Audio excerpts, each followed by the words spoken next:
Good morning, everyone. Ti Dave here. Today I'm with Ben, and he has a very interesting story. Same thing as with others, though. A horrifying story. Um, um, it's just hard to explain this to people who don't understand, but I feel like it's coming more to the forefront.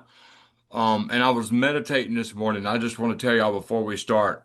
Um, those who those who are comparing yourself, um, like if like I used to be bad about this too. I would be a homeless TI having it rough and be like, well, uh, and then I would be hating on people for having homes and all that. But really, if you think about it deeply, a homeless person that is right spiritually and knows who he is and is connected with the Most High has it better than somebody who maybe uh have more material things, have a roof over their head, but not be connected spiritually. I don't know. I just thought about that and thought deep. And so that's what I had to learn to do is compare myself to where I'm at spiritually, because this physical world can take us over and keep us busy, busy, busy, like the Matrix is designed to do. Busy, busy, busy, pay bills, work, do all this. Then you have no time to find yourself or your spiritual path and connect with the Most High or whatever your belief is. So I just thought I would make because even a homeless person, there's somebody that's got two legs missing that may be in a worse position that's praying just to be homeless and have legs. So I just thought I'd throw that out there as something positive to think about today. Always focus about your spiritual path. Never let the matrix get you focused on who's got it better and all that. As long as you know you're on your spiritual path, you are where you are, you're connecting with who you are, finding out who you are as a person spiritually. That's what matters in life at the end of the race. So anyway, thank you, Ben, for coming today. Um, I've heard your story two different times on the Strange Planet podcast and on Frank's podcast, and it's a very, very interesting story. And I'm glad you're coming on here to tell it because I'm sure a lot of people will be able to relate to on this channel to what you've been through. So anyway, my first question will be, what was your life like before you were targeted, and what has it been since? Well, my life, for the years before I was targeted, it was me and my wife. We met in 2018, and we had been together, the whole time. So at that point, before the targeting started, we were together for 5 years. We had a great relationship. We never even argued. We're just kind of simple people. We like to go out to eat. We like to, hang out, watch Netflix. And she is originally from Thailand. I met her here when she came here to Boston to study English. And she was going to school, an English as a second language school, and was introduced via her friend was dating my friend at the time, and they set us up on like a double date. And we ended up, well, I liked her a lot, so I just kept calling her and texting her right after that and taking her out, and she eventually fell in love as much in love with me. And so that's what we were doing before the targeting. We like to go to the beach and just really chill, kind of normal life. And then we were living at the time in Pawtucket, and that was one of the only areas we could find where like the rent was still affordable because it's crazy here in Massachusetts, really high rent. And then they just started like, increasing the rent like every other month like crazy at this place in Pawtucket until it was almost like basically like double when we moved in. So we had to move. Um, and the only place we could move to, the only like it was weird. Like I was searching online for apartments to move to, and it's like there was like nothing available. And now I don't know if it was because of the housing crisis in Massachusetts or if something was going on with my phone. But the only place we could move to was a place that her friend, or sorry, excuse me, I would say like just somebody from the Thai community that she knew through Facebook, um, said, "Oh, you can move into this place above the Shaking Crab in Newton, and we'll rent a whole floor to you." For 1,600 a month, which is like for Newton, that's like extremely cheap. It's a very like rich area. a very nice area. And we moved in there, and that's when everything started getting wacky. And yeah, that was October of 2023.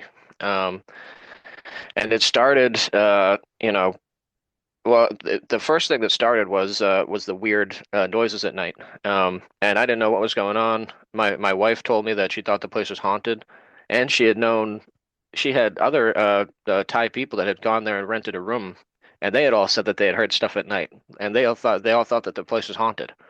And I do believe in the supernatural and stuff, but it was just weird, and I didn't really buy it. Um, and yeah, it was now looking back, I think it was a form of V2K to freak me out and to kind of set an atmosphere of fear and anxiety. Because it was weird. It was like you would hear like somebody coming up the stairs and look at the stairs and there's nobody there, or like it would sound like there were footsteps like right next to you and there was nobody there. It would sound like in the walls. It sounded like something like leaning against the wall, like creaking, strange creaking noises, just bizarre stuff. And then and then my computer got hacked. So that was the first overt targeting thing that a lot of people experience. It started running like super slow. And actually here's something I left out of the other interview. There was this gentleman that I was like playing video games on my computer, and he had this guy just showed up in one of the games I was playing, and he really wanted to play with me. And he was like, "Oh, invite me to your next game and invite me to your Discord." And that guy just like would not leave me alone. He was like every day he'd be there in my Discord, like waiting for me when I got home from work to play. And the weird thing was he didn't seem to like me. He was like very rude and dismissive about a lot of things I said. It seemed like he wasn't really playing the game half the time. Um, and he started saying like wild stuff. Like he at one point he just like he yelled out like I'm gonna shoot up at my office and saying stuff like that, and I would immediately be like, hey, don't say that stuff in my Discord. That's insane. I don't care if you're trying to be edgy, but don't say that. And then he said, like a day or two later, he said, I'm gonna plant, child abuse videos, we'll put it that way, on your computer. And he said that to me. And at that point, I was like, all right, well, this guy's a lunatic. I'm gonna, I came home the next day and I went to go block him and remove him off of everything. And as I'm going to block him and remove him, he starts sending messages immediately on my Steam, like, "Hey, what are you doing? Hey, come play!" Like over and over and over and over again. It's like he knew I was going to block him and remove him as a friend. And at that point, I was convinced that he could see what was going on my computer. So I took it offline because it had been running slow on top of that. And sure enough, I found spyware on there, a bunch of it. There was I forget, it was called like Bankster, was one of the spyware things, which that steals like banking information. There was a worm on there. And basically, and then when I took it offline and I switched accounts and looked at one of the other user accounts on there, I found like a special Windows option thing that popped up, and it included stuff like, excuse me, it included stuff like leave the microphone on when computer is turned off, connect to remote X computer, and a bunch of like spying, like literally spying stuff. Commands. Yeah, yeah, commands. It was called like special Windows options or something like that. And yeah, like leave, and like one of them that struck me was it just said, don't leave the microphone on when computer's off. And another one was if computer's turned off, put it into hibernation mode and don't fully turn off. So this guy was spying on me, or he was working with people that were spying on me, or I don't know exactly what was his connection was with all of it, but I think that's what was going on. And Now before all this, before all this stuff started, did you upset somebody? Do you have any reason why you're targeted? Do you have um, any guess? I guess we never know why, I guess. Well, some of us do a little bit, but I kind of gave up on trying to guess, because I hear people say that like, well, who put you on the list? And I mean, like, we don't even know if there's a list. I mean, right. even if there is a domestic terrorist list or something like that, I mean, it's all classified and you can't see your name on there anyway. So, and how are you going to guess from there who lied about you and put you on there or whatever? So I gave up on that, and my feeling now, with all the research I've done and all the TIs I've talked to and the reading I've done on the technology, is that this is a it's kind of a two-level thing. It seems to be a government program, like an umbrella, that basically is working on, literal mind control, like mass mind control and human experimentation. And then under that, you have organized crime that works under that secrecy umbrella and sometimes with the government. From anything from just stealing everybody's assets to human trafficking. There's the pedophilia angle where, people can use this technology to get families split apart and get their kids. There's a lot to it. And if you know the history of like the CIA and the FBI, um, you know that they work with organized crime. Yeah, that's what I think it is. And all the TIs I've talked to, I mean, these are innocent people. I mean, these aren't like people that went around getting a bunch of people mad. I mean, I just talked to one last night. He was an IT guy that just fixed computers. I mean, he wasn't doing anything to make anybody, want to put him on a list. It just seems like they're going after kind of intelligent and free-thinking people, and a lot of them seem to be religious. Overwhelmingly, they seem to be good, like religious people. And Right. me and my wife are. I was never consider myself that much of a Christian. Technically Baptist, but I always follow the golden rule, and Jesus's teachings of being nice to people, treat others how you want to be treated. And my wife is a devout Buddhist. She's like a perfect sinless person. She won't steal, she won't do anything that's against what the Buddha says. And very generous, give people gifts, go bake banana bread muffins and give them out to everybody and do stuff like that. So I think they just target good people. So Because your I think wife that. is your wife's see my stepmom's Filipino, like from the Philippines, and Hmm. I'm familiar with the Asian community. They're very close. They always keep in touch with each other. Do you think because there has been some hate crime in the Asian community from people that don't like Asians, you think that could have played a role or no?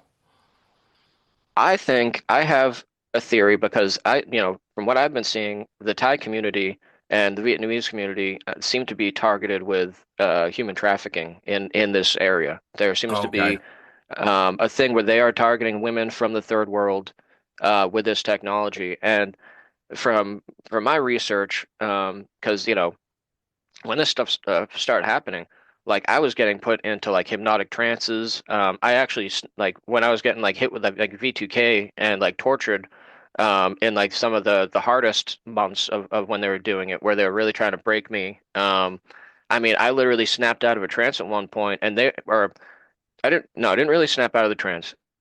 The next day, I remembered being in a trance. I must have came out of it enough to actually remember it. And they were saying they were using hypnotic, they were doing a hypnosis session. They were saying things like, look to him, and, basically like training me to listen to one of my V2K handlers, and care about what they think. And I remembered it the next day. I was like, you guys are doing hypnosis sessions on me. So, and then, later on I had seen my wife dropped into a full-on hypnotic trance once a target had gone on for months, and it was weird. It was like things were happening when she was sleeping. She was doing weird stuff like pulling the entire blanket over her whole head and cocooning herself. If I would even make a peep or turn on any type of small light, she would just pull the blanket off and be like, "Turn that off," and she would just be like fully awake. And it would be like that all night. It was like utterly terrifying. And at one point, I mean, I'm talking to her, and my V2K is basically telling me like we're taking over your wife's mind. Like we can control your wife, we can put her in hypnotic states, we can do whatever we want with her, and you can imagine all the horrible things they're saying they're doing, which you can never Wow. believe anything. You can never believe anything they say. But as they're saying this, I mean, she literally just she went slack, and her head went like that, and she just went into like a full on like it looked like she was just passing out, but she stayed sitting up in the chair. And I grabbed her and shook her and it was like, yo, what's going on? What's going on? And she just went and So how then did and all then this? then got up and then walked away and sat down like completely calm in the other room. And I was like, what was that about? What did you just almost pass out? And she just said, get away from me. I don't want to talk to you. In this weird, demeanor with like a weird half-lidded, like strange, serious face. Yeah, th a lot of facial expression changes with her. Like she started making facial expressions and holding her face in a completely different way than I had seen for 5 years And all after this this stuff just started. started out of the So, blue, right? uh, excuse me. Yeah, it basically did. Yeah, I mean, it happened when we moved to Newton. I'm trying to think of. Yeah, I mean, it started with them trying to freak me out and trying to make me using V2K to. They tried to make me think that my neighbors downstairs, the two Thai women that were letting us rent the floor, the V2K. I mean, they can supplant ideas, they can supplant thoughts in your head, and they can cause extreme uh, different emotions. And so I just had this emotion that something was after me, that the mob was coming to kill me, that something, or a government agent was coming to kill me. I had this like, really like intense feeling that there was impending danger all the time. And they tried to supplant the thought that those two women were involved and that they were hacking, they were hacking my computer and they hacked my phone and all this stuff. And I never acted on it. The only thing I did was I calmly approached one of them and I asked them like, "Hey, do you know anything about phone hacking? Because my phone's got hacked, and I've never dealt with this before, but like this is the second phone in a row where it got hacked. I mean, you don't know anything about that, do you?" And she just said, "No, I don't know. I don't know anything about what you're talking about." And she said it kind of weird, but I just left it at that because I mean, what are you gonna do? What am I gonna do? I'm gonna rough Right. up some little Asian lady? Like, I'm not, it's crazy. So, yeah, they tried to get me to freak out and I think that they were just trying to get me arrested or give me a mental health diagnosis and that Yeah, went because on for if you think so about it, that's what the first stage of a lot of people's targeting is. They run the yeah. psyops, they leave plausible deniability in everything they do, and then you Hmm. make the decisions based off your reactions to the psyops that destroy your life. Then depending on how it goes and how you hang in there, no evidence, and it looks like you just made decisions and just made these crazy decisions, off the wall decisions, and destroyed yourself and got paranoid and lost 100%. your mind. When really Yep. they're behind the scenes perpetrating the whole thing. Oh yeah. Yeah, doing all sorts of I mean, I looked it up after. It's called active surveillance. That's what they call it in counterintelligence. It's when you purposefully let people know that you're watching them, which is what they did with my computer and my phones. I mean, they could have hacked that stuff and I'd have no idea. I wasn't checking for that stuff, but they were doing stuff like changing settings on it, making it behave weird. And then I went looking for this stuff, and then I found it. So they want you to know that, what they're doing to freak you out and to yeah, and to make you make mistakes Yep. and to ignore your life and disrupt your whole way of life. Because then it's like all day, every day, all you're thinking about is who the heck is after me, who's watching me, what is going on, what's going to happen, and it totally destroys your whole way of life because you're just so freaked out and worried. Especially if you have a loved one, that's with you and you don't know, if they're being targeted or who's out there, who's trying, what are they after? Um, and yeah, so yeah, they kept trying to get me. Sorry, excuse me. They kept trying to get me wellness checked. That is something that happened when in Newton. At one point in Newton, I got so freaked out. I actually did start to kind of believe that like the women downstairs were involved because I was just so freaked out, and they were. It was like I've never experienced that amount of anxiety and just like confusion. It was looking back like it did not feel natural. And and I found these weird crawl spaces all around the apartment up there. I found a giant room that had been completely sealed off behind the bathroom. There was basically a bedroom size room behind this wall panel I opened up that had a light fixture in it and connected to crawl spaces that went to other parts of this like giant house. And I had been hearing and it sounded like people were, in the walls, like leaning against the wall and making like these creaking noises. So at that point, oh, and I had also at one point in the bathroom, where one of the crawl spaces was above me and next to, behind the toilet there, where I found that entire room. When I was in the bathroom one day, I was running the shower and I was just sitting there like all freaked out, like what the F is going on? And I just happened to kind of I heard an aerosol spraying sound. Like it sounded like somebody was spraying hairspray. And I looked up at the bathroom light fixture that has like, it's like the light fan combo, the exhaust fan combo. And and I saw this aerosol like coming out of there. You could see the aerosol like it wasn't the steam from the shower that was over there, but over here I could specifically see like the when you see like the shadow of aerosol, like it's very like specific, and it was just a aerosol coming out of there. And I was just like, what the, what is this? And at that point, like I just like walked up and looked up there. I hadn't discovered the crawl spaces at that point, but I was just like, what is that? I have no idea. So that, basically started to get me on the idea that we need to get out of this apartment. Like there's something the matter with this apartment. Did you ever notice fresh cigarette butts? Any kind of evidence left behind in the crawl space? No, the crawl space, the only one that I could get into was that it basically just looked like a bedroom that would have been sealed off, and there was a fresh light bulb in the light fixture on the wall in there, and I mean, Right. why?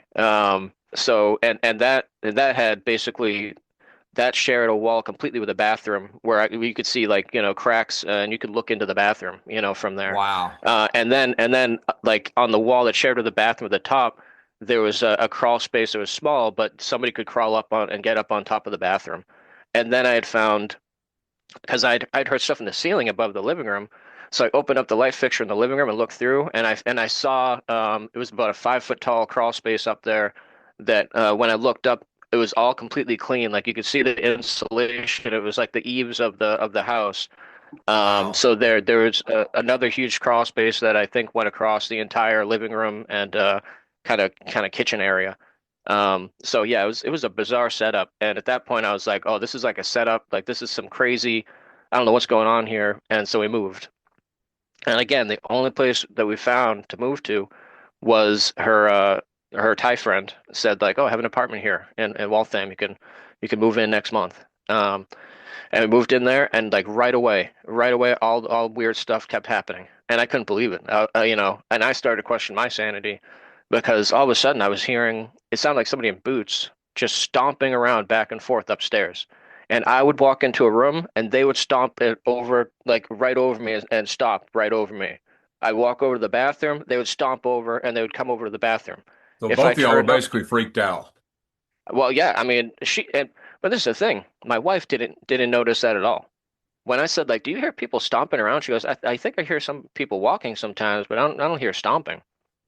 So I don't even know at this point if the Maybe stomping they was were using V2K. V2K then. Yeah, yeah.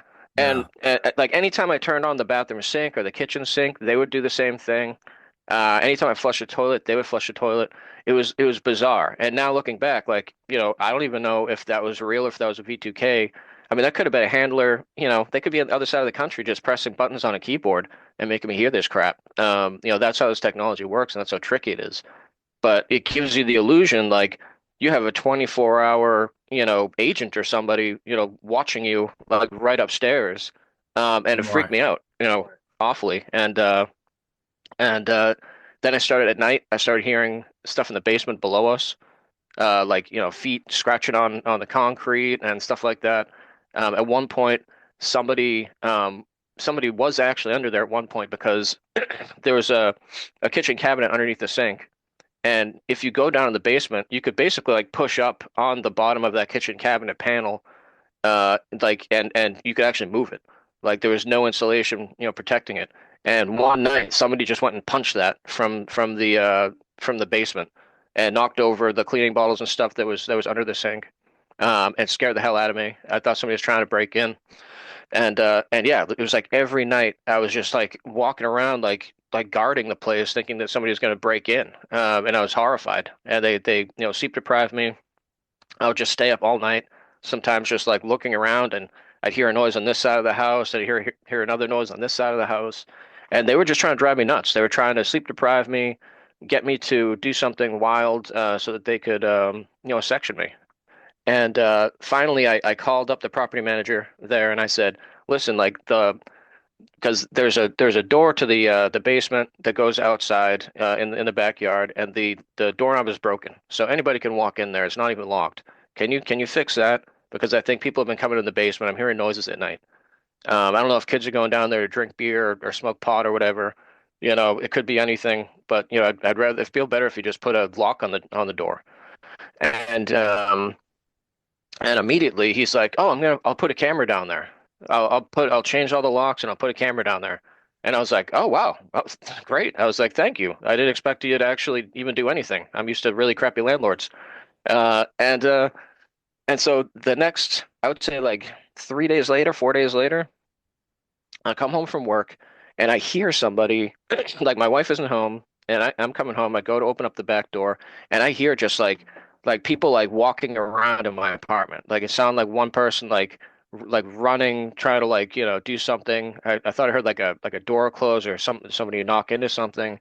And I freaked out and I open up the door and I run in there and I swear that I hear the door close on the other side to the front hallway, which is like the way out of the apartment. As I'm running over, I hear the door to the basement close, which is in that front hallway.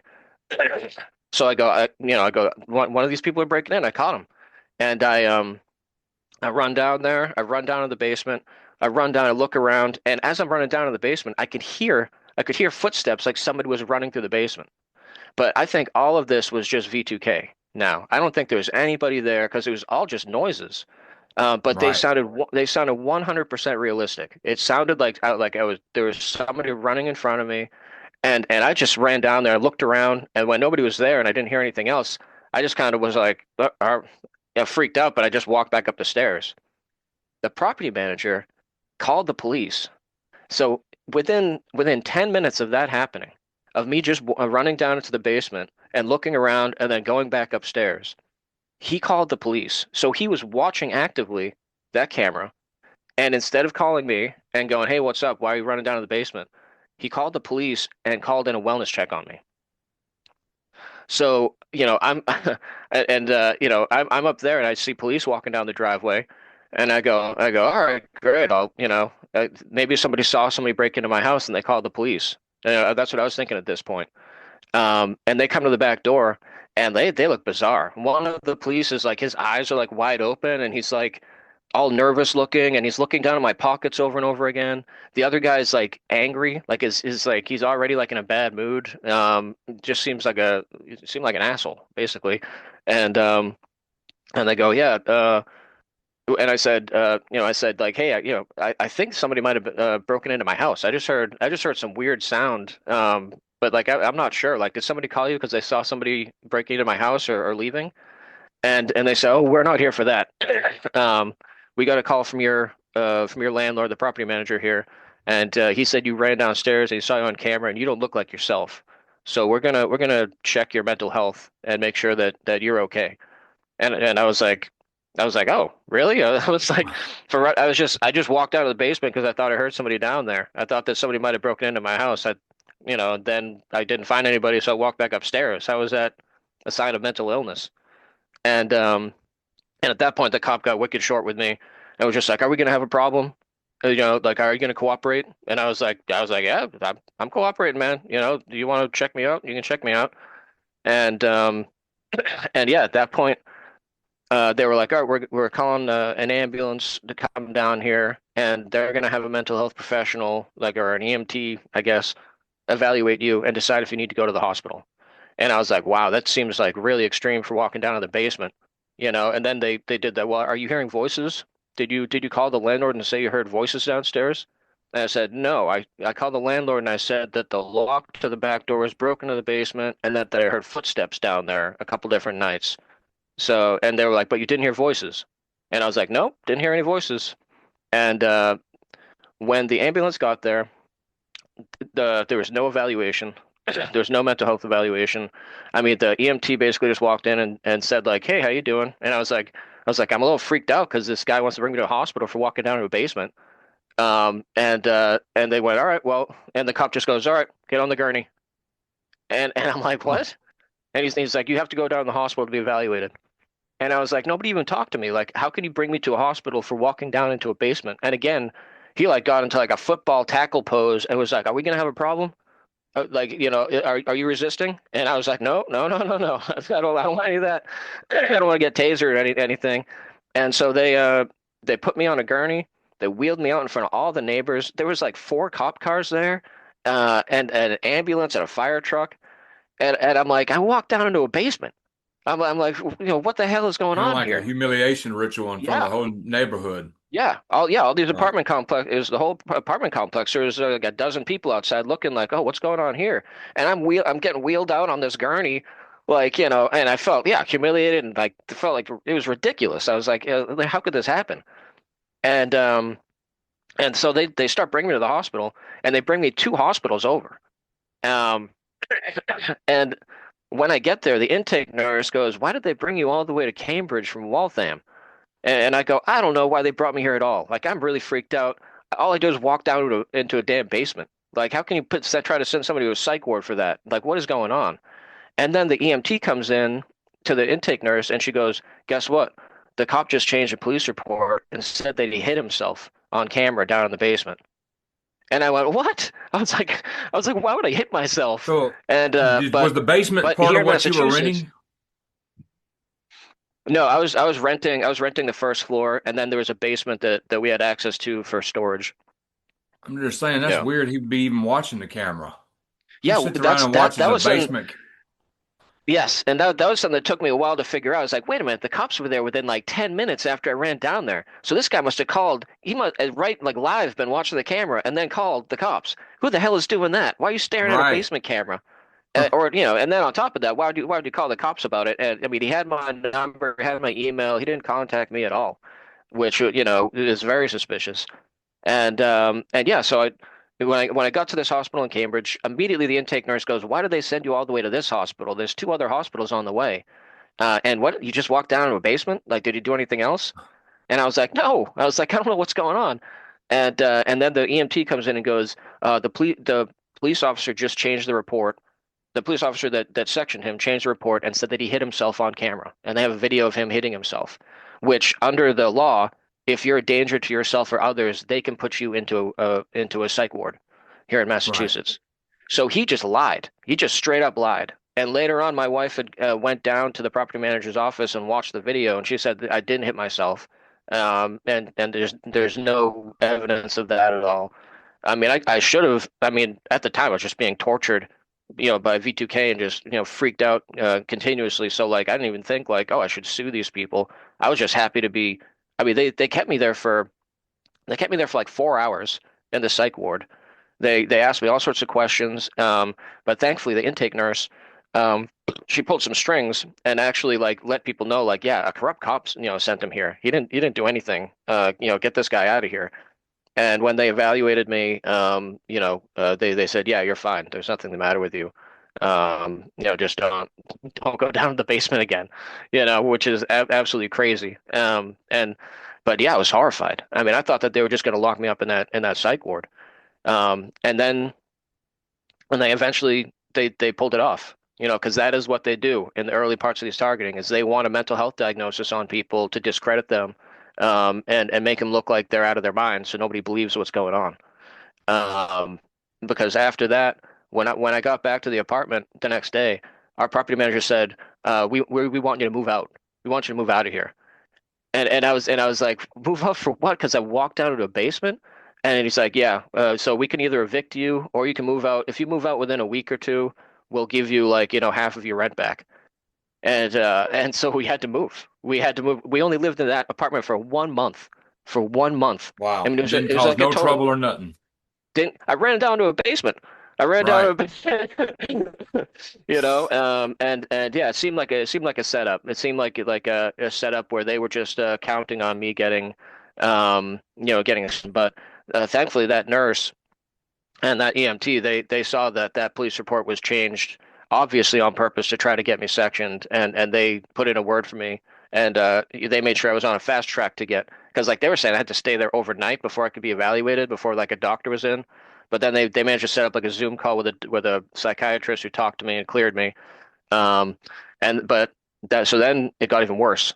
Then we moved to Stoughton, Mass. And Stoughton, Mass is like, I don't know if anybody's read about Stoughton, Mass and the corrupt cops in there. I mean, they had one that was just they had one that murdered some girl, some 15, 16-year-old girl that he impregnated, and then, the local coroner covered it up, and the FBI had to come in and bust him and send him to jail. So there, it's a real bad area as far as, corrupt cops. And they started at this new apartment. I just started getting openly V2K'd, like people actually talking to me. That's where it started happening. It was actual people just talking directly into my head, like, like synthetic telepathy almost. Like it was just a complete like psychological attack, just berating me, attacking me, keeping me up all night. Just saying like awful stuff. And that's where that I had the memory of like an actual like a hypnosis session. Like I remembered it, the next day of like they're knocking me into trances and then giving me hypnotic commands and post-hypnotic suggestion. And so yeah, it was real bad there. And at one point, and this is where they started telling me, they were telling me like we took control of your wife. Like we're gonna sex traffic your wife. We're doing anything we want to her. When she's at work, she won't remember anything. Saying, all like the worst things you could imagine somebody could say, that they're doing to your wife. And I think they wanted me to show up at her work and freak out, and do stuff like that. Um, but I went down there in like a normal way, like, hey, honey, do you want to have lunch? And do stuff like that sometimes just to check on her. And it seemed like she was fine there. So I just figured these people are trying to trick me, and trying to get me to do something wild, which I refuse to do. Right. Um, and Now, yeah, now around this time when all this stuff was happening, now I don't know if you had a family support system and friends. Do you think any smear campaigns were set? Like, did people just start shying away from you? Did you go through any of that? Like, just lose? yeah. I did before the targeting. Before I realized I was being targeted, I didn't have that many friends. I just had some work friends, and I hadn't talked to my family in 18 years or something like that. They were like Oh, kind of I'd really like no, I was really kind of a lone wolf type of dude. And but at the place I was working at, because I was working at that time, I was working at I helped a friend manage a hydroponic store that sold basically sold like cannabis growing equipment, and I had done that for like a number of years before. I was a manager at another hydroponic store for like 13 years when I was younger, so I knew how to sell all this crap and how to teach people how to grow plants. And one of the guys that was coming in there just like freaked out on me, just like two different people. And they were kind of customers that were coming in, they were friendly. And then it was just like something turned, and one of them started calling me like a rat, and telling everybody that I was telling people's business to other people, and I was gonna snitch them out to the cops, and like weird stuff like that. And at the time I was like, well, that guy is mentally ill. He has some kind of problem. But then now, talking to other TIs, I see that pattern of they kind of they'll do these weird, they'll get somebody that's kind of mentally compromised or just kind of a gossip, and I think they just implant it in their head. I don't think that they pay these people. I don't think that they're approached by anybody. I think that this is like a remote mind control technology where they can just make somebody really not like you. And then if they're kind of like, I would say mentally compromised. If thr kind of slow, or have a mental problem, or even if they're like an impulsive person likes to talk a lot, they can be nudged easily with this technology to spread all sorts of bullshit about you, and to create like an adversarial relationship and try to pit people against each other. Yeah, that's one thing I noticed. Yeah, early on they definitely did do that, and then they did it with me and my wife. I mean, my wife started becoming like extremely argumentative about anything, like stuff that just was not anything to even argue about, and she would just go into these long looping arguments with me, saying the same things over and over, and I didn't know what was going on at first because like we barely even argued for like 5 years. We never really had an issue. And now she was arguing with me over like any like everything, and it was really bizarre. and it was nonsensical. Like the way that she would argue, she would just say the same thing over and over again and wouldn't elaborate on stuff. Um, and uh, and yeah, they basically just, kind of turned her against me. And now it's, I mean, I it's basically, still like that where, we get along and, I do everything I can to just be as good a husband as possible. But then there'll be times where just something happens and it's just like a full on, attack and she hates me. And I just have to, I have to try to keep my temper because like, it's brutal. Like they'll make her insult me and say, like awful stuff that isn't true. And this is like, an hour beforehand where like all lovey-dovey, everything's fine. And then it's like a switch is, it's like a lever is pulled or a button is pushed remotely and then like bam, like it's like World War III. And I just have to like, go into the other room and just kind of, let her like reset. And then later on when I go to her and I'm like, hey, is everything okay? And she'll act like I was the aggressor. And she'll say, I can't believe you were, so mean to me. I can't believe you were, say you told me to shut up. I can't believe you told me to shut up like that. Like you're abusive. And I'm like, you were just calling me like an idiot loser, saying like all sorts of crazy stuff to me first. And then like I eventually walked away and said, okay, shut up, and but yeah, they'll leave the perception in her head that like that I'm the one that's being mean. I'm the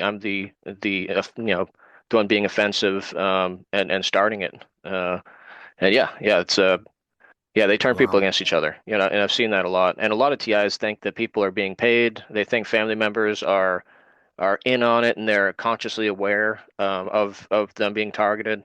And I don't think that's the case at all. From what I've seen, people are remotely, controlled with this technology to do this stuff. Well, I think in some situations that's the case. In some situations, it's mind control. That's my belief That's about possible. it.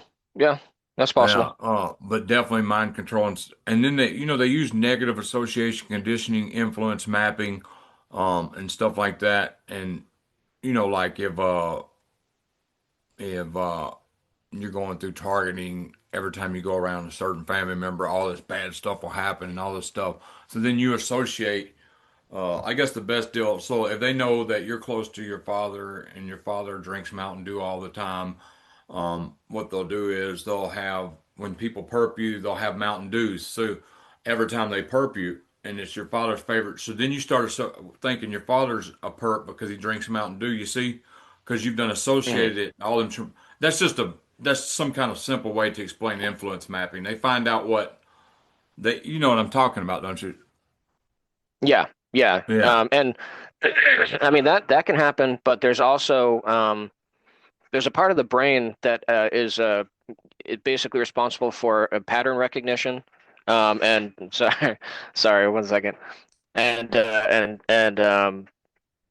I think that that part of the brain can be influenced because I've seen this happen with a lot of TIs where they think that they're like, oh, I have a convoy of cars with one headlight following me today, or they'll say like, I'm being followed by cars that are only the color red, or they'll try to find more like, spiritual type patterns of what's going on. They'll see certain numbers and certain phrases. And you can influence the parts of people's brains that look for this pattern recognition and give more of a feeling of significance to what's going on. Because when I was being targeted, before heavily, they did that to me, where like they would give me these weird feelings, like I felt like I was some kind of detective or something, and I would get these weird feelings of like epiphany, like they'd have this like weird a eureka moment where I'd be like, oh, so this is what's going on, and that's what's happening, and that's who's doing this, and then it would just be like the next day would be a totally different thing, and it felt like I was just going nuts. But they can play with parts of your brain like that and cause different feelings. Like they would do it was like they could press a button and give me deja vu. Like I would be, doing something and you get that strong deja vu feeling like, oh my God, like I feel like I've already done this before. And they would just do that all the time to me. And that went on for a long time. Yeah, like eureka feelings, feeling like you're discovering patterns that aren't really there is one thing that they try to do with me. I thought that there was something about the Subaru cars at one point. Excuse me. I thought that's, people driving Subarus were significant. which is crazy. It doesn't make any sense. But that's just an example of the type of things that this technology is capable of. And I've done tons of research. I don't know, what your thoughts are on like is this do you think this is purely like nanotechnology like graphene oxide and aluminum, or do you think that do you believe in the implant thing? Do you think they still do implants? Um, I think a lot of the older TIs have them, maybe. Hmm. But from my research, they can target you by your DNA. They can target you by your neural signature. Um, the biofield's real, so there's all kinds of different ways they can do stuff. Processed foods uh, have been putting this in. I mean, from my research, this all started uh, through processed food, chemtrails, stuff like that, putting that stuff in your body, and and then you're surrounded by electromagnetic waves, and um, it's just, Yeah. it's just deep as to where it all started. But Well, I mean, I think if they had a just chance to put an implant in you, yeah, they might. I think I I don't probably think they I have. don't I think was they in a need them anymore. hospital, huh? I don't Oh, think they they don't need need the them. No, implants they anymore. definitely don't need them. Yeah, I think that I don't even that's think old they tech. need nanotechnology, but they use it because and they use because everybody's really got this stuff in them and can be turned on Yeah. any time. That's my belief. Yeah, you're right. With Yeah. yeah, Yeah, um, 100%. And that forever, like I didn't understand, like I always thought like V2K and chemtrails, like I pretty much believed, like, I knew that a lot of the conspiracies out there were true. JFK didn't get killed by a lone gunman, the CIA is running drugs, all this kind of stuff. But I never believed in V2K and chemtrails. I always thought that it was just mentally ill people that were having an issue, and then it happened to me, and I had to reevaluate everything. And I felt so bad because I was just like, oh, these are a bunch of like, meth heads and schizos that are saying this stuff, and they don't know what's going on. Like I feel bad for them. But now I know that it is 100% real, and now I understand the chemtrail thing because I they never understood like why would they be? Because people just say it's poison. And I was like, well, why would the rich elite spray the whole land with poison where they live? Like they live here too. Why would they poison themselves? And I never understood that. But now with sorry, get my Zen. But now with my understanding of graphene oxide and micronized aluminum and what they're doing with that, it makes perfect sense because you can get this stuff, you can get the graphene oxide into your body, the aluminum into your body, and it will do minimal, it's like minimally toxic at the amounts that they're putting in there. And you can take supplements to kind of take care of those things. If you eat healthy, no, you wouldn't be affected, but it can be activated electronically. That's the aspect. That's why they're doing it because they can get it in their body, but if they're not targeted with this technology, it doesn't really do anything. It takes an RF signal or EMF to actually to activate it. Where that's what these I see a lot of people talking about, and I'd like to hear what your thoughts are on it. Because I think that this is all done neurologically. Even the direct energy weapon thing where people get these burns on their feet and their face and their hands, and you can actually see like a red horrible rash and stuff like that that'll happen. I think that can all be done by influencing the central nervous system and causing localized histamine reactions. oh yeah. Because yeah, and so they can send pain signals. They can make you feel like your feet are on fire. I mean, with me, they could control the my heartbeat. I mean, they were causing me to have like tachycardia, like my heart was like beating out of my chest. I was having like adrenaline surges as I'm laying down to go to sleep, and I was totally relaxed. And all of a sudden, I'm like, like it was just like a extreme, like almost like you're in fight or flight mode for no reason. Um, and I mean, I woke up two different times. One time I woke up, I was basically like strangling myself like this, and another time I woke up and I had my hand pressed against my carotid artery, just in the air, pressing down, and my head was I woke up, my veins were like bulging out of my head. So I mean, they can actually like move your limbs around when you're unconscious. So like if you're not sending the signals, they can send the signals and they can move your body around, which My opens up. Yep.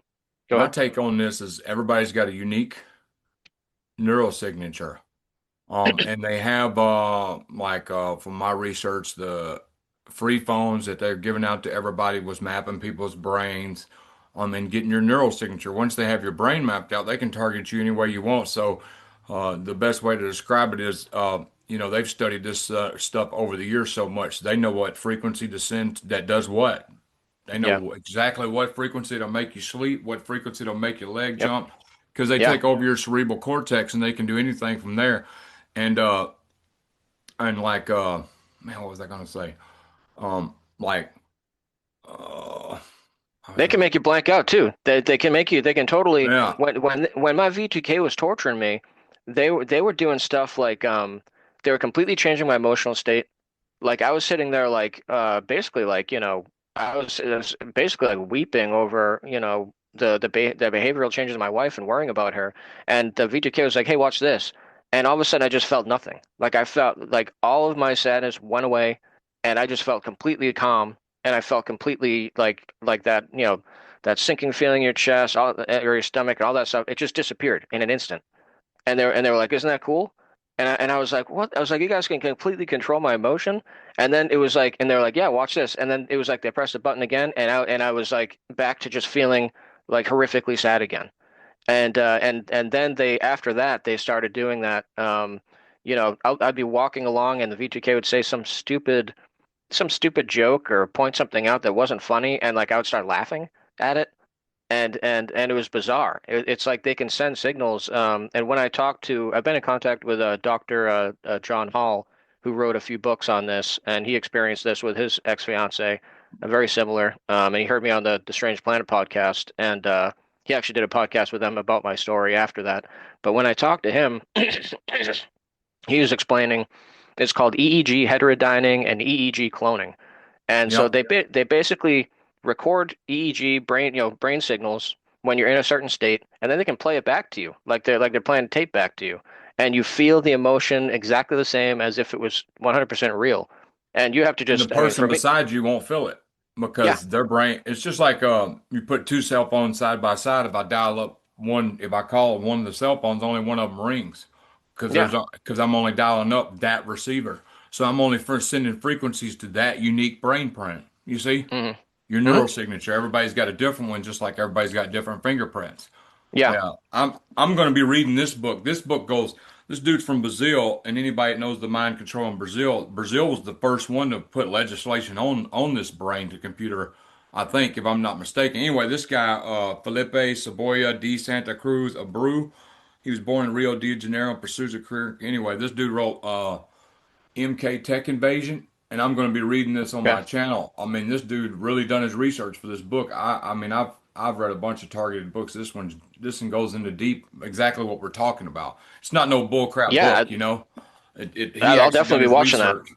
I'll definitely be watching that. And another Brazil, and if you look at Russia, Russia during the Soviet Union, they had defectors that left the Soviet Union talking about this technology in the 60s and 70s, where they're like, hey, they're using EMF and they can change people's brain states, they can scramble people's brains, they can drive them insane, they can erase memory, they can implant false memories. And when they came to the United States, they were basically ignored because the State Department here was working on the same stuff and they kept it totally classified. To this day, they won't admit any of this technology is plausible or that it really exists. They'll say it has minimal effects on the brain, and oh yeah, that was like old stuff that they were working on. But they spent like $1 billion researching it, and they spent the same amount in Russia. And in 2001, I think there's a former he was somebody in the Duma in Russia. He wrote a whole paper talking about psychotronic weapons and psychotronic generators that could change people's brain states and could be used. He was saying that this technology could be used on a smaller scale by organized crime, which is exactly what I think is going on with this targeting thing, where they could target women and basically scramble their brains and turn them into a sex slave. They could target men and drive them nuts and steal their money, and nobody would believe them. They could basically like make you just they could make you meet somebody and just be like, I like you, here's a car, type of stuff, and in 2001, they released a paper in Russia talking about all this stuff. And I'm not sure if they actually passed legislation, but very respected people in the Duma there, came forward and did a bunch of research and there's a bunch of papers from the Soviet Union that are declassified now, and the State Department, who was, watching the Soviet Union and talking to these defectors, where you can find CIA declassified documents, confirming all this technology back in the 60s and 70s. So they've Right. had, And I think they've, that they Mhm. want to keep that, they want to keep you going down a rabbit hole of thinking you need something in you and all that. Um, and I know that they are Yeah. finding, you got, uh, I think, when you got people, well, I don't, I just want to watch what I say because I'm trying to stay out of all that stuff and just, but anyway, I Yeah. just think that they don't need, I'm like you, I don't think they need none of that. I'm not saying that No. there's not people that have technology in them that's communicating and sending off Oh yeah, they frequencies and found, stuff like that. yeah, they were experimenting on prisoners and putting implants. There was a case, I forget which prison, but yeah, prisoners came forward and said that they were being experimented on with implants and this technology and the same stuff I've been talking about, where people are, basically beaming a transmission right into your head, and they're saying your thoughts to you. So they're reading people's minds and affecting their emotional states. But now, yeah, I think that the scale that I've seen it, and I mean, I've seen random people on the street just come up and say stuff to me that they shouldn't have known, and or act bizarre, and just go nuts for no reason. And I've heard a lot of TIs say the same thing, that, and a lot of them think like the homeless people are being paid by, criminals or a government agent to mess with them. But this is a technology that can access like pretty much anybody. And can influence them. And if they're mentally compromised or a drug addict or something like that, then they'll act more impulsively and they'll act on those things more than like a regular person that has their wits about them.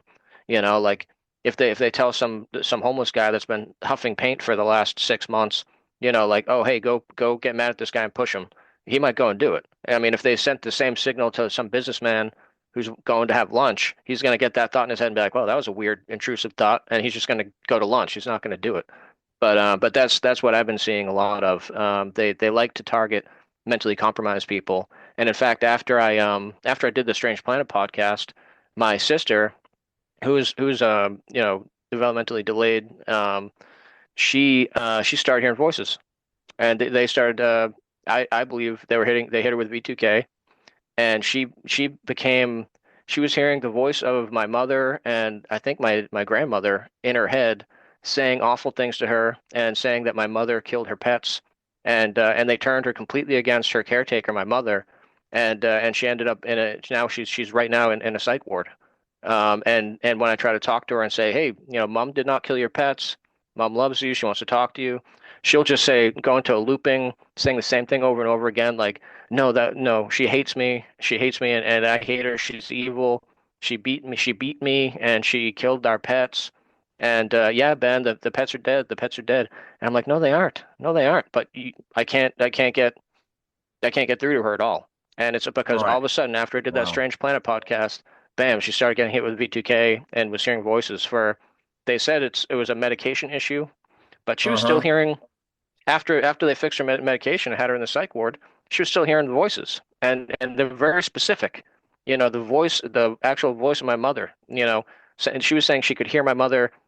When she went to drop her stuff off in the hospital, on the other side of the hospital, she said she could hear my mother talking to her through the wall, and like that's obviously impossible. And Yeah. but she was hearing those voices, and they drove her away from her caretaker, and now she's going to be put in some kind of state-run group home, and isolated. And my mother is heartbroken, and she's an excellent caretaker. I saw them together.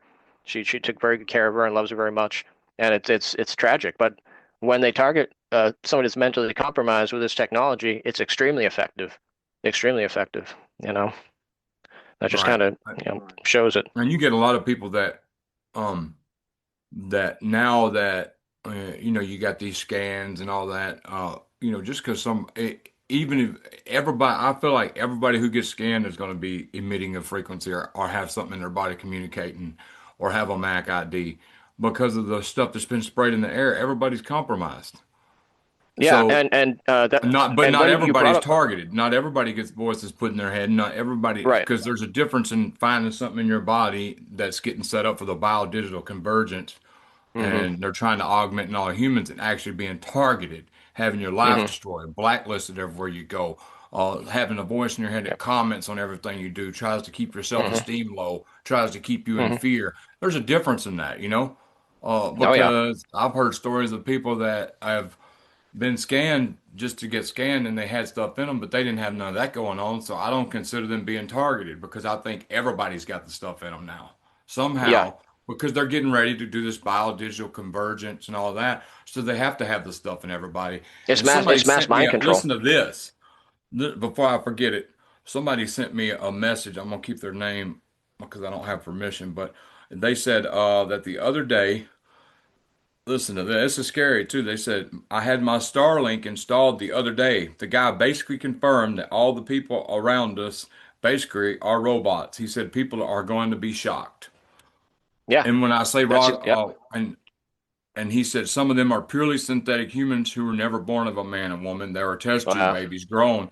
And then there are also God's people born of a man and woman, but our genetics have been altered to receive the Wi-Fi signal, the 6G, the terahertz coming, where we run the system, our energy does, and AI attached to our minds and bodies. But that Well, stuff is I think scary. But if the I don't Starlink guy said, and I'm not saying robots physically. I wouldn't be I know what surprised you're if there saying. wasn't test tube people as synthetic beings, but I don't think they're in masses. No, But yeah, I that I think mean there's people that's that's a big problem augmented. that I've seen. That's a big problem that I've seen when I you know you get into this community. There's a the way that you get a good piece of misinformation going is you have like a kernel of truth, which yeah, this is a mass mind control project that is able to influence people around you, and they're programming people. They're programming people to act in certain ways and to think certain things.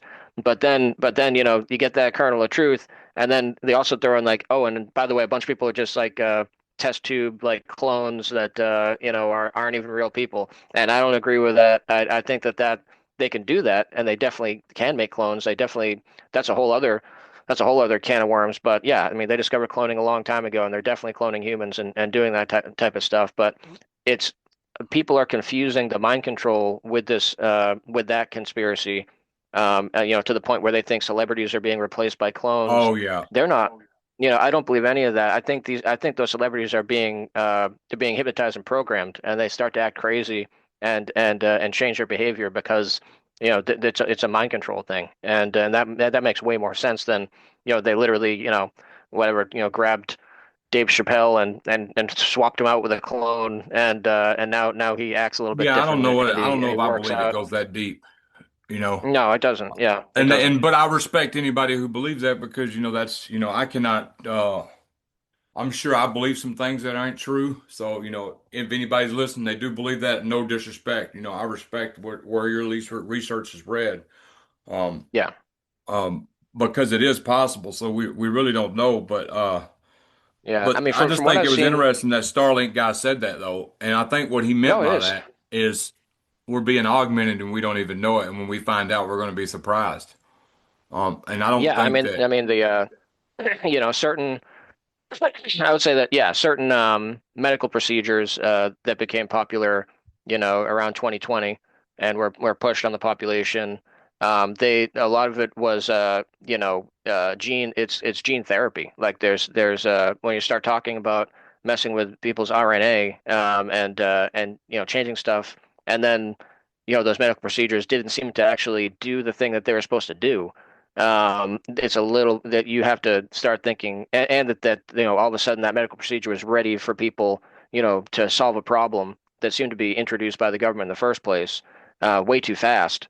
Yeah, alarm bell should be ringing in your head, that there's something else going on, and part of it is the graphene oxide and getting that into people's systems that normally they wouldn't have such a high concentration of it. And with my reading stuff like Bluetooth and stuff like EMF, like the Wi-Fi from your router, and even from cell phone towers, it actually has the effect of opening up your blood-brain barrier and sometimes damaging it. So that allows this stuff, this aluminum and graphene oxide, to get up into your brain. So if you're walking around with like AirPods in all the time, you're basically opening up that blood brain barrier and letting all this heavy metals and graphene oxide directly just go, flow right into your brain and build up. And from what I've seen, I don't even know if it can be removed. I mean, we do stuff that, like you talk about the garlic, which I'm going to be doing. I like to talk about NAC, N-acetylcysteine, which is a health supplement you can take, where they showed in laboratories that it converts, same thing as allicin and garlic, it converts that graphene oxide into reduced graphene oxide. So at least I think it inactivates it, or takes away some of its more toxic properties. So I definitely recommend people do stuff like that. And we were talking before about zeolite. We had mentioned zeolite. I really suggest people do a lot of reading on zeolite before they use it, because the pharmaceutical companies have been researching it a lot for their nanoparticle, like what's it called? It's Excitement. basically like it's basically Don't it like a excite way. nanoparticles? Uh, it's they're looking at it as a way to basically like get it into your brain and your entire body by moving stuff around on like a nanoparticle level, and that it'll basically has a easier access to your brain to get through that blood-brain barrier, especially if you're inundated with EMF from Wi-Fi and cell towers and Bluetooth. And I definitely recommend not using Bluetooth at all. Don't put Bluetooth next to your brain.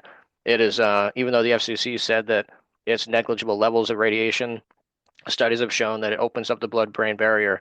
And now I see people just walking around with like AirPods and stuff in their ear 24 hours a day, and it's like you're just blasting your brain with radiation. And I think that that's a part of this. Is it's like a multi-tiered thing, like your cell phone, your router, these cell towers.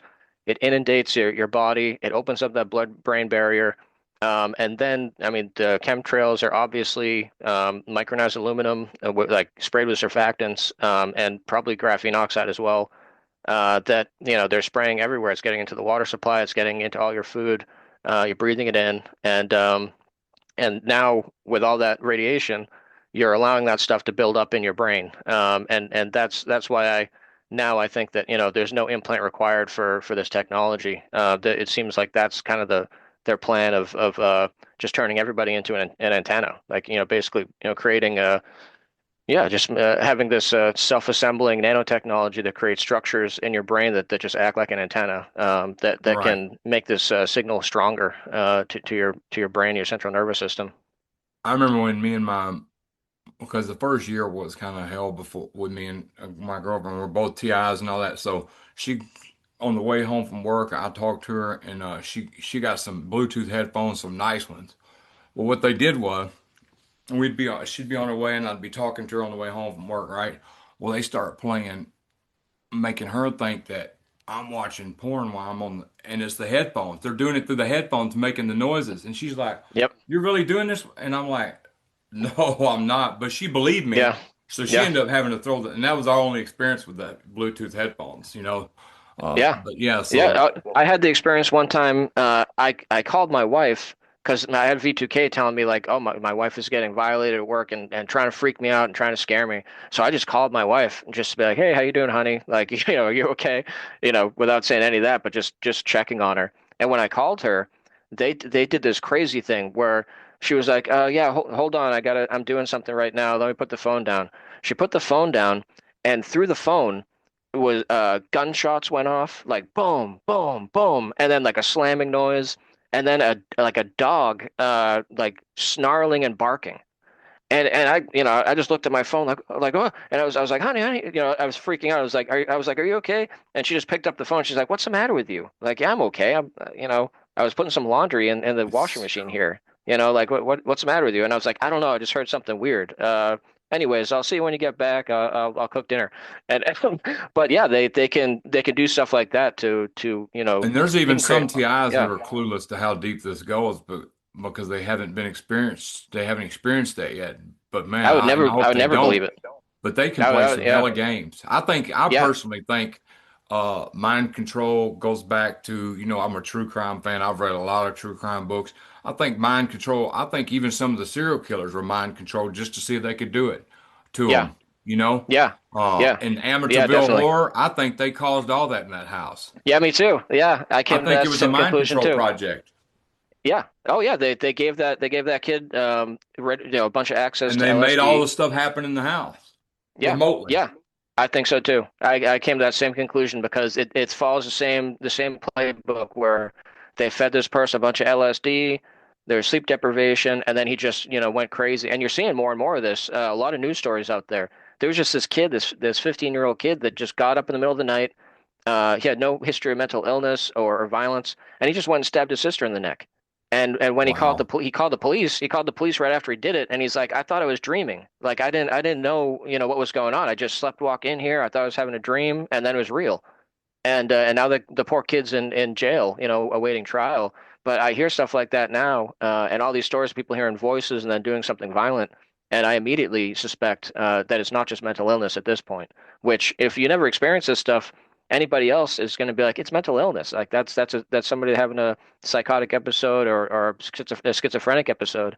But now that I know the ability that these people have and how sophisticated it is, and that they're ruthless. Like these people are sadistic psychos that like to torture people. I mean, for months and months and months. I mean, they had me in just states of pure torture, psychological torture, just saying the worst things possible, keeping me up all night, and they loved it. I mean, they were laughing, they were enjoying themselves. And what you said about serial killers, if you look into Project Phoenix and what happened during the Vietnam War, they did a bunch of research how to turn people into psychos because they wanted to basically like use they're basically creating serial killers in Vietnam to try to wage terror campaigns against the communists there. So they were going in and like chopping people's ears off and leaving, massacring innocent civilians and leaving them in a pile outside the village and doing stuff like that. And that Project Phoenix is really something to look into because I mean, right after that, all of a sudden we had this like a bunch of serial killers. I mean, everybody from Jeffrey Dahmer, Son of Sam, the Zodiac Killer, and they were all affiliated with the military. Like they'd all been in the military. And that seems to be where all of a sudden they came back a different person and they wanted to do horrific things to people, and do it in a very public way to kind of wage like a terror campaign. I mean, the Son of Sam, terrified the whole like all New York City. I mean, everybody was horrified because he was, and Zodiac, same thing, sending these ciphers to the local newspaper and saying that he was going to be killing kids coming off a school bus and all this stuff. I mean, they were literally terror campaigns, and it's very odd when you look at it now and read Project Phoenix and what they did there. It's the same thing. So yeah, I came to that same conclusion. Yeah, that they were programmed and it was part of this. There's a really dark element of the government that they seem to want to sow fear and terror throughout the population and make people not trust each other, and kind of divide people, because now it's like, oh, is my next door neighbor a serial killer? Like you don't trust anybody kind of a thing. And I think that's done on purpose. Yeah. Right. Let's see. We got about 10 minutes. So what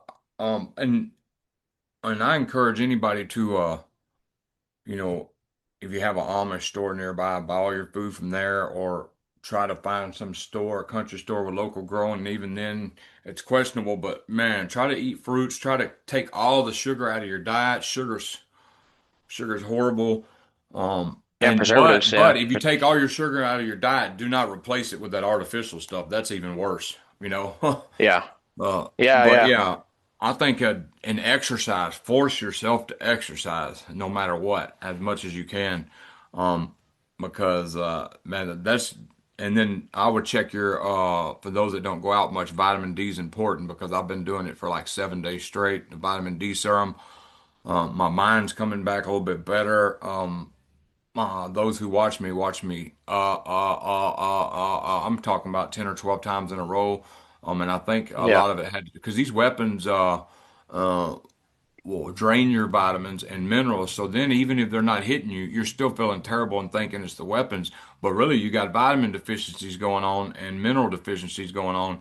And if you have severe, I was in the hospital 45 days in 2022, and one of the reasons was one, and they said at University of Colorado, they said I had the worst B12 deficiency that anybody had ever come in there had, and it affected me horribly. So a lot of people, what they do is uh, they won't even be getting hit, but they'll be thinking they're getting hit because these vitamin deficiencies will make your body feel awful if you really Yeah, they research break it. down. Yeah, yeah. They. If you look at how classic mind control with MK Ultra, one of the big things is malnutrition. They want Yep. to sleep deprive you, and they want you to be malnourished. And when I was getting hit really hard, I mean, they were convincing me that everything in my house was poisoned. That people are coming in and poisoning all my food and my milk and my water, and I like would barely eat anything or drink anything because I was horrified. And that was all part of the process of breaking you down and making you more susceptible to this mind control stuff. And it's textbook, when you think about it. And I see that a lot with TIs. A lot of them are malnourished and they're afraid to eat. They think that a lot of them, they won't even go to McDonald's. They think that like the local McDonald's is poisoning them or stuff like that. And it is kind of Yeah, poison it in a is. way. It has stuff that's not good for you. But I mean, they think like there's literally like arsenic being poured into their Coke at the local McDonald's and stuff like that. And it's a manipulation to get you to be malnourished, so that this mind control stuff is way more effective because you can't think clearly anymore. And yeah, that's a big part of it. And I just definitely say, yeah, eat healthy. Lots of like vegetables, even stuff like spinach helps to it interacts with graphene oxide and reduces it. So try to eat healthy. Try to cook your own food, and yeah, supplements like vitamins or NAC. Plenty of garlic, all that stuff. Because I mean, even if we're wrong, you're eating healthy and it's good for your body anyway. It's not going to hurt. It's Another it's only going to help you. another thing we've been doing too is taking breaks from electronics. You know, I was always researching, always talking to people on messaging people back and forth and all that and all that. But man, I'm learning this last 2 months, man, you got to protect your energy, you know?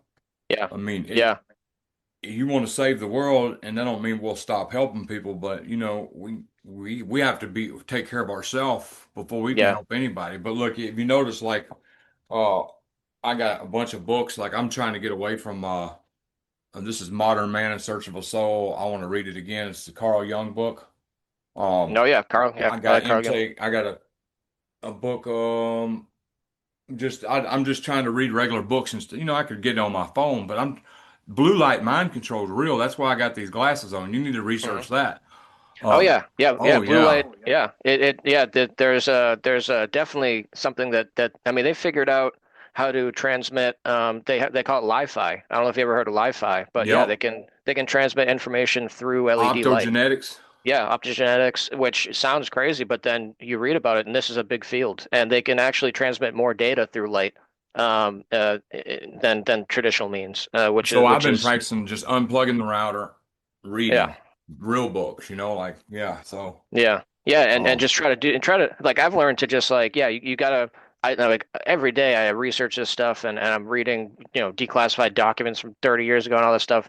But if for at least a couple hours a day, I try to just watch something that it or do something that's just fun. Like I go out for a walk or I watch some goofy YouTube video just to make me laugh. Because yeah, they want you in a state of kind of fear and kind of really working your mind too hard to try to figure in out what's them going videos on. and stuff, it's been proven like the phone drain is a, a a dopamine absorber. So it takes your dopamine away. It you're looking for that next, and it's Yeah, draining you. yeah, And so I was real bad about it. I would stay on my phone looking at videos, looking at research, trying to find the perfect research and get to the bottom of this. And yeah, it would just be draining, messaging yeah, people, and then it just becomes overwhelming, and all your energy's drained. So that's one thing I'm working on is balancing my energy and protecting energy, focusing on responsibilities here first, yeah. and And just and I doing and I natural stuff. And I just wanted to add that now I don't hear any V2K. I'm not hearing any voices or anything like that. All I hear now is tinnitus. I have a constant tinnitus that goes on in the background. Like I've had that for years, where it's just like a low end tinnitus all the time. But then I'll get extreme tinnitus in my left ear that changes frequency. It goes extremely loud and extremely high pitch. And I went to see an ENT, and he has scheduled me to get an MRI because they found that I had lost significant hearing in my left ear, and they don't know why. And he suspects that it might be some type of growth or something. That's what he said. So they scheduled me to actually, go and get an MRI. That'll be, I think, like next week. Do you feel like you're up in the air all the time? That's what my head feels like. Like I feel like I'm at altitude. My ears are popping constantly, like Yeah, all the yeah, my ears time. pop. Yeah, my ears pop all the time. I stretch Yeah. my jaw and I'll feel pressure in my head, and kind of both my ears will pop. And when they looked at my eardrums, they said that both of them were extremely scarred, which they said could be explained from having ear infections when I was a baby. But it's, with everything else that's going on, I suspect that, it might be a connection there. I don't know. But yeah, I get that. And I've been waking up like extremely dizzy. I wake up like I'll be trembling sometimes when I wake up. Vertigo. Yeah, kind of like I'll be walking weird. I'll be walking almost like a baby when I'm walking to the bathroom in the morning. And yeah, when I told my ENT all that, that was another reason why he scheduled the MRI. But yeah, it's basically like Havana syndrome type symptoms. Like it's weird. Like I'll wake up and I feel like you have a concussion or something. Like it feels like you it feels like you just got knocked in the head or something. And yeah, so I'm hoping they find something with the MRI, and I can get some kind of something on my medical record showing that there is actually physical symptoms of this stuff that they've done. Because I mean, when I was getting hit before, like and here in the V2K, like it felt like my whole head was like heating up. It felt like my head was getting microwaved. Yep. And I'd feel stuff like that. And now I don't know if they're doing it to me when I'm sleeping, but yeah, I'll wake up some mornings. I wake up and I'm just like, oh my God, like what is going on? Like I feel like dizzy and yeah, I'm like walking weird, and then it just kind of fades. And after an hour or so, like I feel fine and normal. Have you had your But thyroid checked? I haven't. Because these No, weapons affect your thyroid. Your I've thyroid heard that. absorbs radiation, and that's helped with a lot of my incidents too. Is I have a real under hypothyroidism, and I take levothyroxine, uh, and that helped with some of my stuff. But they have me programmed still where I can close my eyes for a certain amount of time, and I'll start feeling shocks. My whole body will start vibrating. I'll start getting nauseated. My head will heat up, and since I've been doing the garlic and working on doing healthy stuff and exercising more, like when I close my eyes, it's it's half the effects it was a year and a half ago. A year and a half ago, I couldn't even get out off the couch some days. It was so bad. Yeah. But it's Do they like they ever got me cause? programmed, whether it's a 15-minute power nap, whatever, to start vibrating as soon as my eyes close. It's weird. Yeah. Yeah, I felt the vibration thing. I felt that. Like when I was getting heavily targeted, I'd be sitting in my computer chair, and it felt like the chair was rumbling, like there was a train going by or something. And I Yep. experienced that multiple different times, and I haven't experienced it recently. But yeah, that was something that I was like, how are you guys doing that? And like I thought that they were basically giving me like muscle tremors or something by messing with my central nervous system. I don't know what it was, but I've heard several different TIs explain the exact same sensation. And do they ever, and they've done this with me, do they ever give you extreme dizziness where all of a sudden you're just extremely nauseous and like it feels like Oh it feels like yeah. you have the spins or something? Yeah. Yeah, Yeah, vertigo, yeah. nausea, heated up at the same time where you're sweating profusely. hmm Yeah. I Yeah, tell you what I've works had if you that can where they ever just cause me get to sweat. Yeah. a hold of some. It's called Zofran. You put it on your tongue and it dissolves. It's a prescription thing for nausea. And we've went through so many of them over the years. Thank God we have And access that to them. actually But worked. oh yeah, Yeah. because whatever they're Okay. doing, I'll look. oh yeah, even though they're inducing the nausea, it's really the weaponry and the effects on the body creating the nausea. So nausea medicine should still work for people, or it does for Okay. everybody I've known that's tried it. like Phenergan. It used All to be right, Phenergan, I'll but they try that try out. not to prescribe that anymore. They prescribe Zofran now, and it works Okay. too, All though. right. Not as Yeah. good as Phenergan, but Phenergan would knock you out, which is a good thing for people who are sleep deprived. Yeah. Yeah. I'll look into that. Yeah, because I've been hit with that to the point where it felt like I was going to vomit a couple different times, and there was no explanation for it. It just would happen Oh yeah. randomly, you know. And I'll Yeah. tell you too, LED lights are bad. Incandescent bulbs, if you can afford them, get them. The first year, we would always sit at the dinner table. There's a chandelier above the dinner table, and there was four LED lights, and I could not sit there. And my girlfriend would get sick too, nauseated, heated up, sweating, dizzy, just vibrating the whole. And I would couldn't even sit down and eat dinner but 5 minutes, and then I would get up and have to move around. Then I'd come sit, take a couple more bites, like literally. Hmm. So. One day I get this wild hair. I find these incandescent bulbs. I put them above the chandelier, and I can sit down now and eat the meal and Yeah. tolerate it. Yeah. Well, I'm looking into that's a big deal. Yeah, I'm looking into the same thing because it was really weird because I noticed they wanted everybody to change over to LED bulbs all of a sudden. And I mean, even if you went to a Home Depot, they didn't even sell incandescent. Like the only thing you could get was LED. And now Right. when I see that this seems to be a multi-leveled thing involving all sorts of stuff, that makes a lot of sense to me. And when I looked up and found out about Li-Fi and the ability for them to transmit, signal through LED lights when I researched it, they said they can't do it through fluorescent and incandescent. The only thing that Right. they can do that through is LED. So And right away, Redacted done something about LED. Redacted's kind of the thing that I love Redacted to a point, but sometimes they kind of how are you going to spend have somebody on talking about alien abductions or government black projects, which is what I believe, and then you got somebody talking about alien abduction being real a couple of yeah, shows later. That that kind of defeats. yeah, But they still bring some good information to the table, so I do watch them. And they had something on that's how LED it lights is. the other Yeah, day.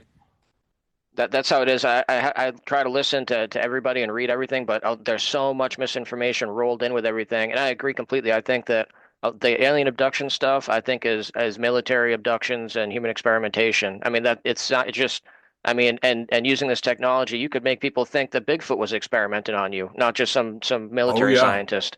So that's the conclusion I came to. And when you start to try to figure out what's going on, it'll be a TI and they wrote this big article and they're talking about like, oh, these are psychotronic weapons. They use RF signals and this is how it works. And you're like, okay, good. Here's a nice source of information. And then it'll be like, and also it's run by reptilians and the reptilians do this. And you're like, oh, all right. Well, I got to kind of take things. You gotta take a little bit from here, a little bit from there, and be very discerning and objective about what people are saying because yeah, I think that people have their own beliefs, but I think that then there are people that are mind controlled and confused on purpose with misdirection to throw in stuff that isn't true and makes the whole thing look crazy.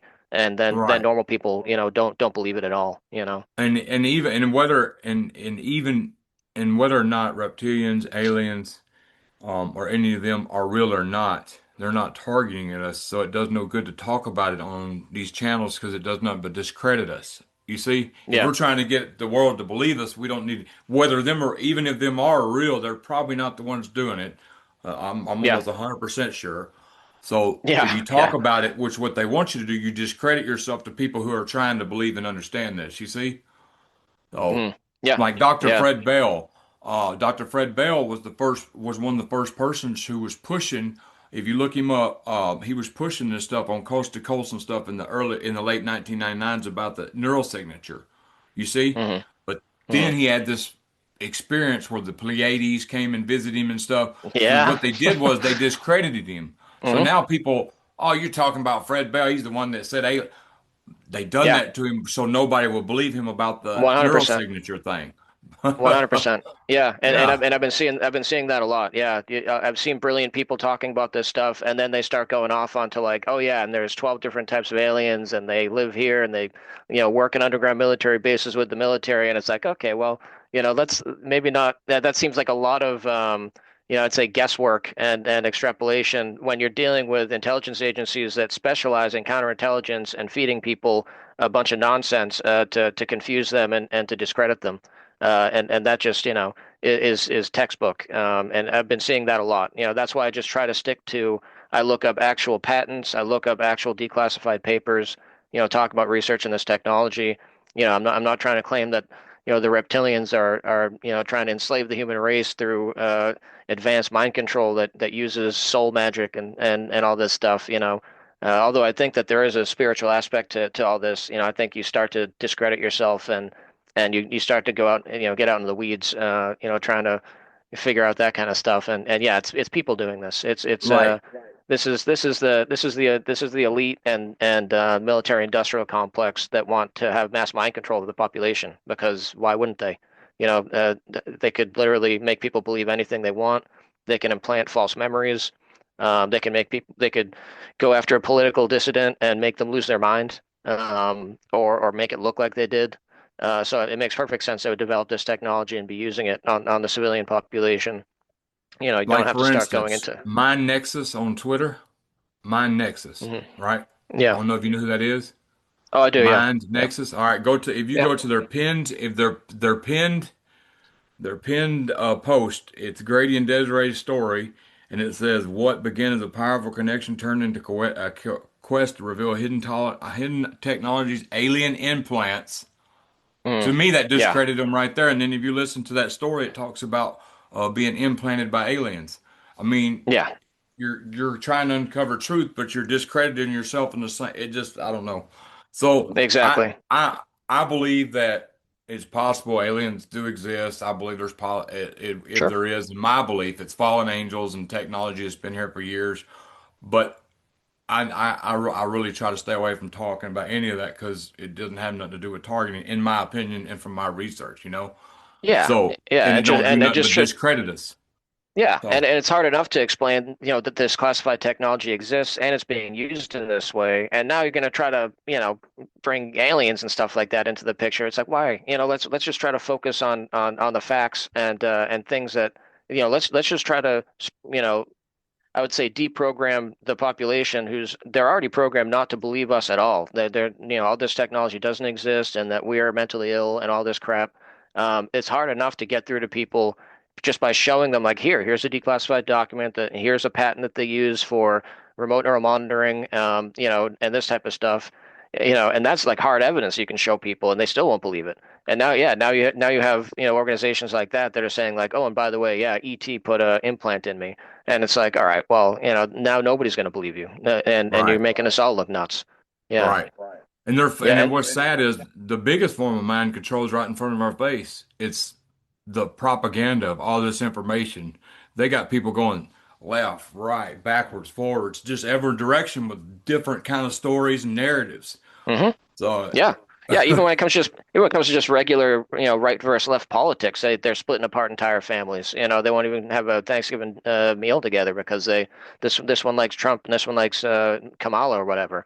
So yeah, I mean they can split people with just that stuff. And that's why it's like I agree completely. And from what I've seen with conspiracy theories, like look at like 9/11.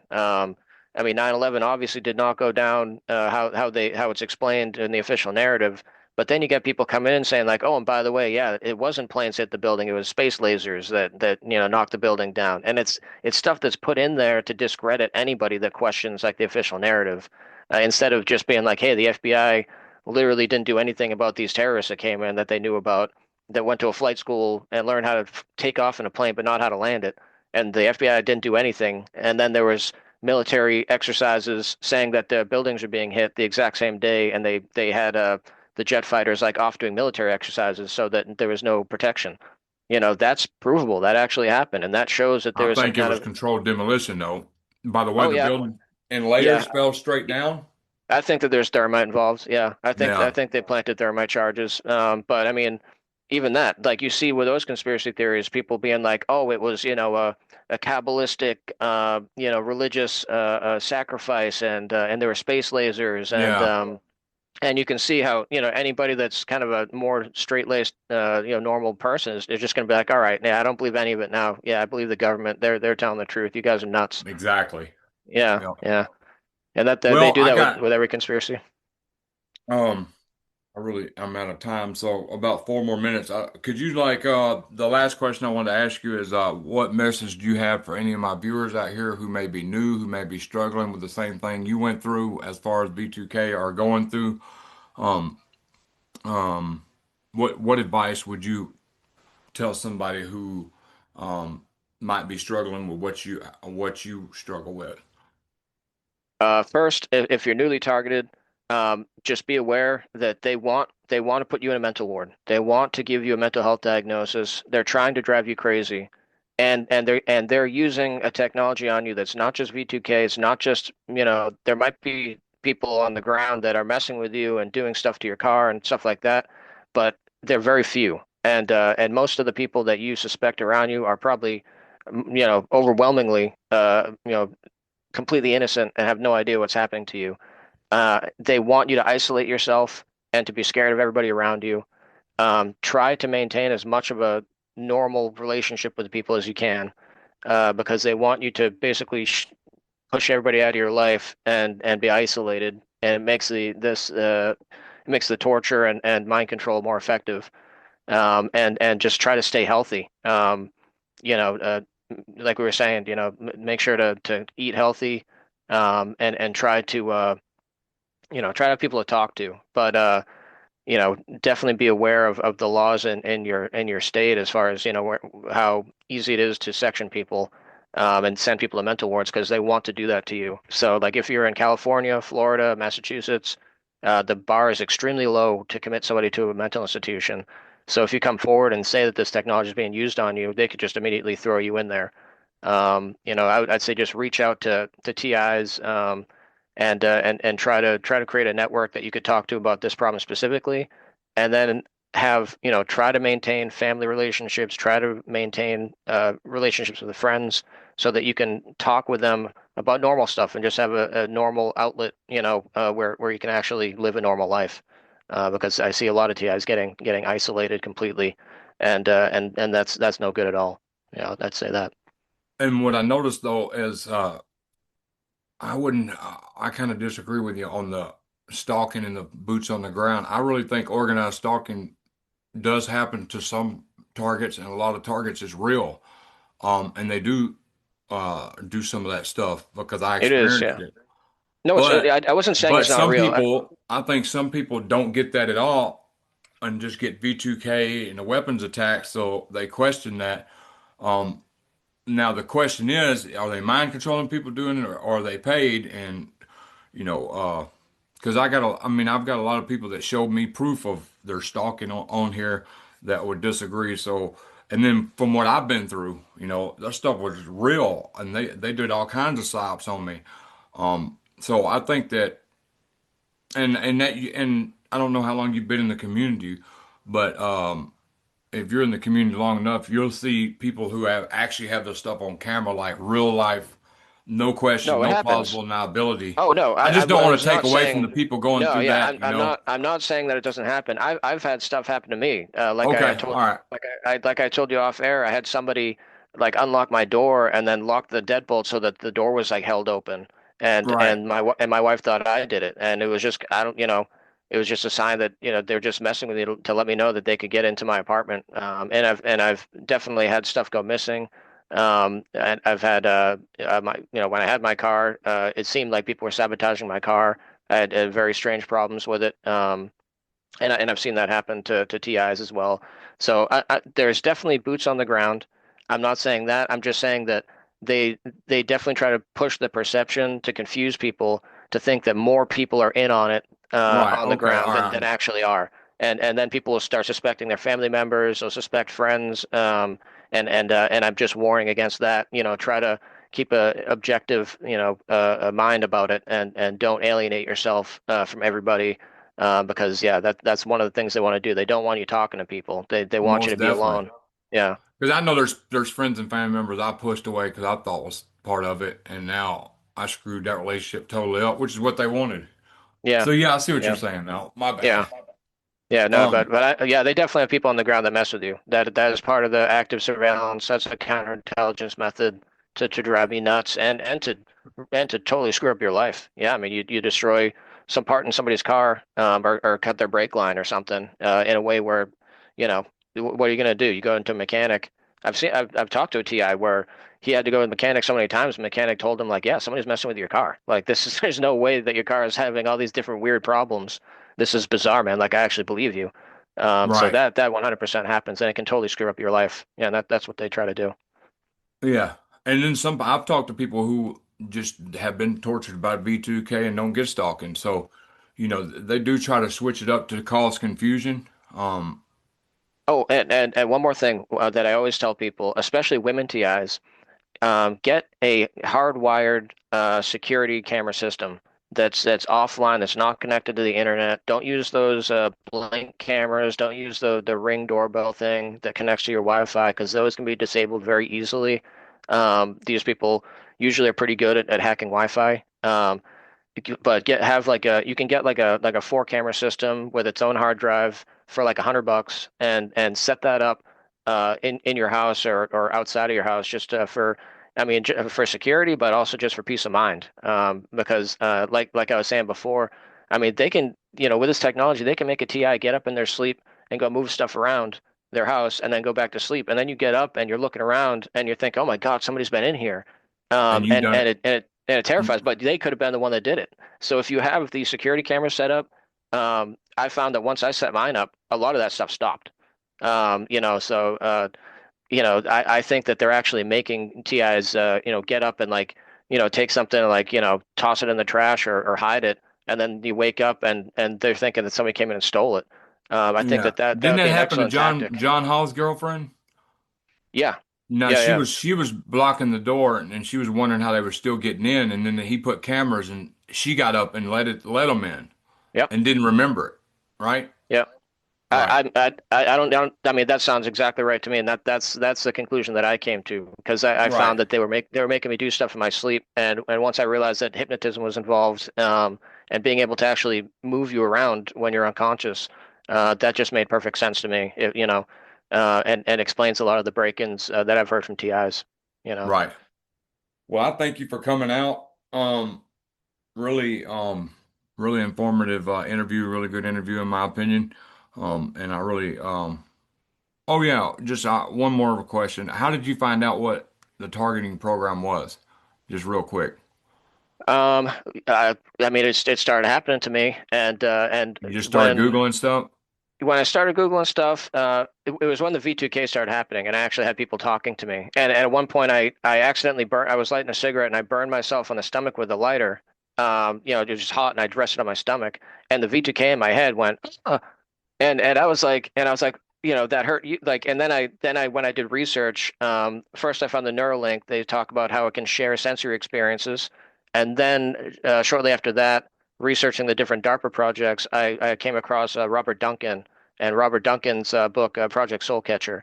And when I read that, I was like, this is exactly what's happening to me. Like he's explaining the technology perfectly, and they killed him. He's dead now. Mysteriously, died. He worked with DARPA and the CIA, and knew all about this technology. And Project Soulcatcher is an excellent read for anybody that's targeted to help understand how this Yeah. technology works and what they do, and the psychological techniques that they use. Yeah, and I've And got that in that my yeah. playlist where I've read through the whole book of Project Soul Catcher in different parts, and I also got How to Tame a Demon in a playlist too. If anybody's interested, I kind of do commentary as I'm reading. And this, I'm telling y'all, this is a good book. MK Tech Invasion and Mind Control, Volume Two. Man, this dude did his research and he's got everything in there and backing it up and all that, references and all that. So, it takes uh, a pretty informative book from what I've been through and my experiences and all that. Some of them targeted books are, I give credit to all of them, but this man done some research because I thought, well, it's going to be a generic book, something I bought, no new information because I've researched this for 3 years, and this dude, man, he's got some uh, good information. So I hope you might get it. I think you'd really like it if you like Soul Catcher. I'm gonna be watching your video where you read it because I can't afford to buy any more books, honestly. Yeah, yeah. Right. But yeah, that I'll definitely be watching that video. Yeah, because I'm always interested to find people that are breaking down the science behind how this stuff works. It's really important. Okay. All right, well, I'm gonna stop recording now. Hold on.